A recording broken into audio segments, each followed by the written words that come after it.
evening and welcome to a special live edition of Piers Morgan Tonight, and welcome my audience here in the studio. I can promise you this will be like an hour like you've never heard before, with a man who's never afraid to say exactly what he thinks. Jesse Ventura, the ex-Navy SEAL, superstar wrestler and governor of Minnesota, answers your questions. And here he is, Jesse Ventura.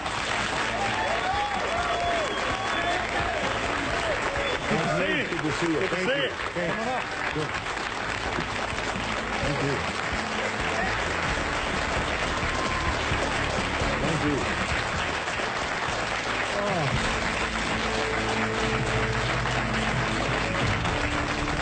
How are you, sir? Wait, I got to get some water. I got to get ready for you. I'm doing good, Piers. We've got an hour ahead of us. We'll cover lots of ground. I want to start, though. You said earlier that all wars were about, oil and corporations. They are, but they're all religious-based, too. So they're all about religion and oil and corporations. Could be, and sure. occasionally getting rid of the Nazis. Yeah. So my point is, well, that the wars Nazi, can be, wait, the wars Nazi, can be over many things. Wait. The Nazis was religious too. Look what they did to the Jews. So that brought religion in. Vietnam was religious because Diem, our puppet president, and our country brought 100 Christian Vietnamese down to the south to be the government. Well, the southern Vietnamese didn't like these religious characters from up north, so they then became the Viet Cong.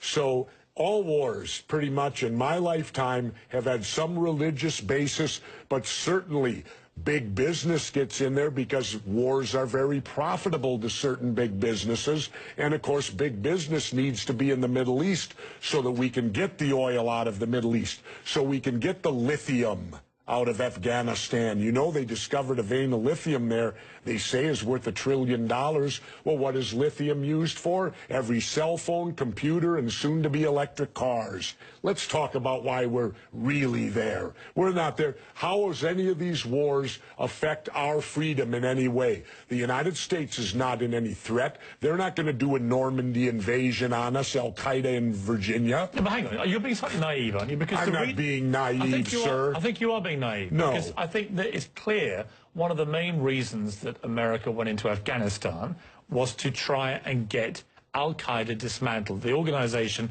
which committed the 9/11 atrocity. Really? Well, you don't think so? Well, how come Al-Qaeda put the heroin business out? They took all the poppy growers and stopped the production of heroin. What would you have done? Wait, now how much of that illegal heroin was propping up the international banks with laundered money, and when it dried up, the first recession happened? Well, now that we're back in there, we aligned with the poppy growers, and the heroin business is back up full swing again. I thought we fight a war on drugs here. All right, Jesse, we're not. What would you have done on September the 12th, 2001? What would you have done if you'd been president? What would I have done? Yeah. I would have done a legitimate investigation to find out what exactly happened on 9/11. How did they know who did this so quickly like they did Lee Harvey Oswald?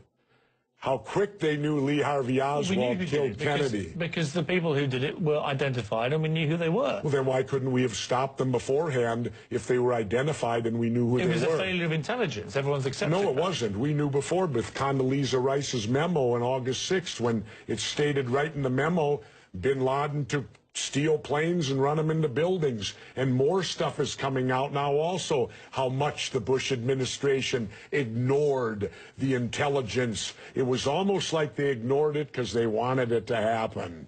Oh, come off it, Jesse. No, not oh, come off it. Wait a minute. Every war fought starts with a false flag operation. You can't, in all seriousness, sit there and try and make out anybody. Okay, let me ask you this, Piers. Wait a minute. Let me ask you something. How much studying have you actually done of 9/11 other than what the government's told you and what mainstream media has told you? I've been studying it 4 years. I was editor of a national newspaper. I've talked to people.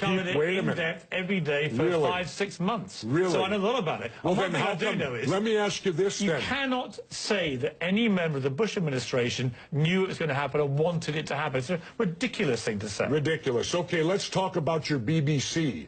I have a tape of a BBC reporter broadcasting directly back to England talking about a third building has collapsed. World Trade Center Building 7 talks for 7 minutes.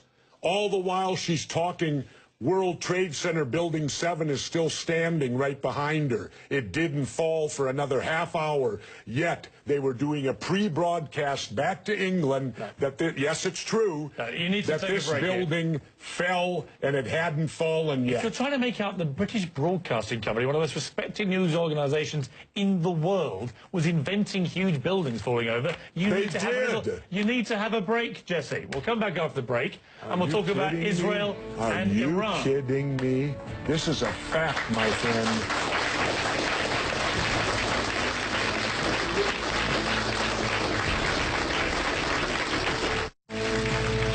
We left a fairly heated debate about various theories that you have about 9/11 and so on. Let's move on to... Oh, and the government only has a theory.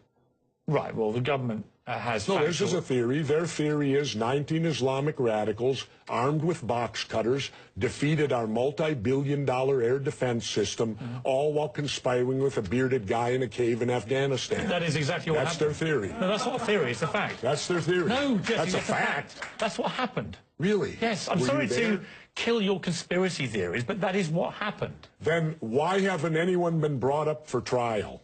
How many political offices have you held? None. Then don't tell me how to debate, because I've held two. I think you make some very sensible points, and you make some crackpot points. That's your opinion? Yes. How many people here think I make crackpot points? Yeah? One. How many think I make sensible points? You're in a minority, my good friend. You're the minority.